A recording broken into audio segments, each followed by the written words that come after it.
नमस्कार। तो आज हम चर्चा करेंगे रीतिकाल के सुप्रसिद्ध कवि बिहारी। बिहारी की श्रृंगारिकता पर विचार करेंगे। रीतिकालीन काव्य धारा के सर्वश्रेष्ठ कवि बिहारी लाल श्रृंगार रस के अद्वितीय चितेरे हैं। उनका प्रसिद्ध एकमात्र ग्रंथ बिहारी सतसई, जो श्रृंगार, सौंदर्य और भावात्मक अनुभूतियों का अनुपम कोश है। बिहारी की श्रृंगारिकता केवल नारी देह सौंदर्य तक सीमित न होकर उसमें आत्मगत सौंदर्यबोध, भाव सौंदर्य, प्राकृतिक सौंदर्य तथा राधा कृष्ण की क्रीड़ाओं का मनोहर चित्रण मिलता है। अब हम इनकी जो श्रृंगारिक विशेषताएं हैं उस पर चर्चा करेंगे। पहली, आत्मगत सौंदर्य दृष्टि।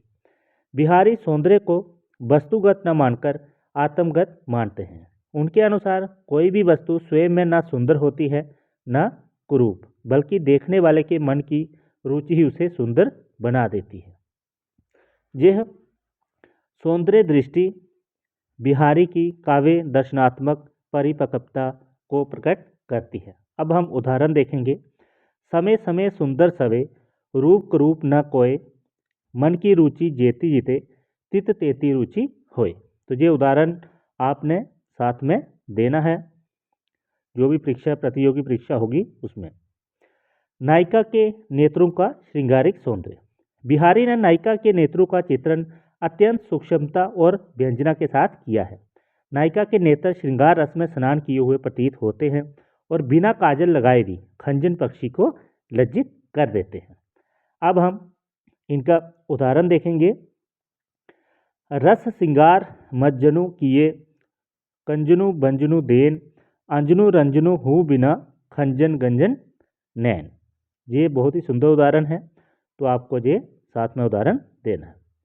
आगे बात करेंगे मुख सौंदर्य का अलंकारिक चित्रण। आइए इस पे बात करते हैं। नायिका का मुख पूर्णिमा के चंद्रमा के समान प्रकाशित है, जहाँ पे उपमा अलंकार भी है। उसके मुख की आवा से वहाँ सदैव पूर्णिमा का प्रकाश बना रहता है। ये उपमा और अतिशयोक्ति से युक्त सौंदर्य चित्रण है।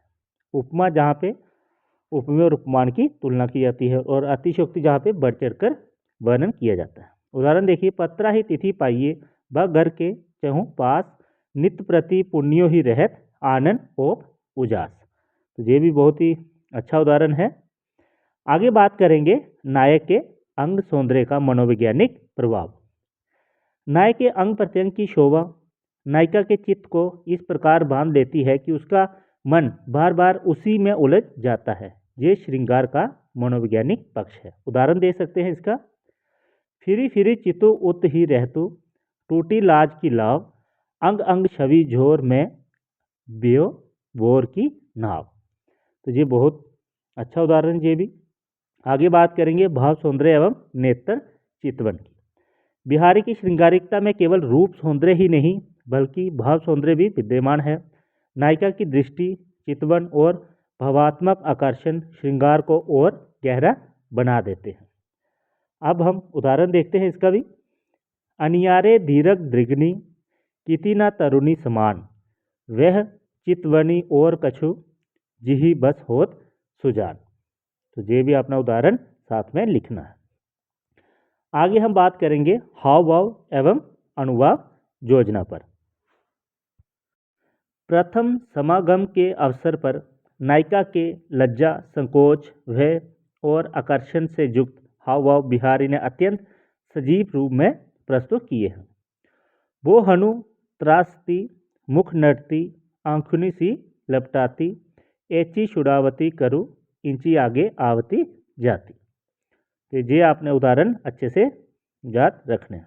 आगे बात करेंगे राधा कृष्ण की चेष्टाएं, वाक्य विनोद एवं परिहास। बिहारी ने राधा कृष्ण की प्रेम क्रीड़ाओं, परिहास और वाक्य विनोद का भी अत्यंत मनोहर चित्रण किया है। कृष्ण जो बतरस के लोभ में अपनी मुरली जो है वो छिपाते थे, लेकिन इसमें राधा जो है वो उनकी बांसुरी छिपा देती है। उसका बहुत ही सुंदर उदाहरण है। राधा सौगंध खाकर भी मुस्कुराती रहती है और नखरे दिखलाती हुई मुरली नहीं देती। इसमें माधुर्य, हास्य और श्रृंगार का सुंदर समन्वय है। बहुत ही सुंदर उदाहरण है ये। बतरस लालच लाल की, मुरली दरी लुकाए, सोह करे बो हनु हसे देन कहे नटी जाए। तो ये उदाहरण बहुत ही सुंदर है, तो इसको याद रखें। आगे बात करेंगे प्राकृतिक सौंदर्य का सजीव चित्रण। बिहारी सस्यई में प्राकृतिक सौंदर्य भी श्रृंगार रस का सहायक बनकर आता है। बसंती पवन का चित्रण उन्होंने हाथी के सांग रूपक द्वारा किया है। इसमें पवन की शीतलता, मंदता और सुगंध तीनों गुणों का सुंदर समन्वय किया है। समन्वय अर्थात मतलब उनको मिलाया है।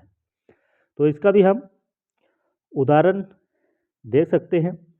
रनित भृंग घंटावली जरित दान मधु नीर मंद मंद आवतु चल्यो कुंजर कुंज समीर। तो कुंजर यानी हाथी के लिए बोला गया है। तो अब हम इसके निष्कर्ष पर बात करेंगे। इस प्रकार बिहारी की श्रृंगारिकता में आत्मगत सौंदर्य दृष्टि, नारी सौंदर्य भाव एवं अनुभाव योजना, राधा कृष्ण की क्रीड़ाएं, वाक्य विनोद तथा प्राकृतिक सौंदर्य का अद्भुत समन्वय दिखाई देता है। यही कारण है कि बिहारी को हिंदी साहित्य में श्रृंगार रस का शिखर कवि माना जाता है। धन्यवाद। वीडियो अच्छी लगे लाइक और सब्सक्राइब जरूर करें। धन्यवाद।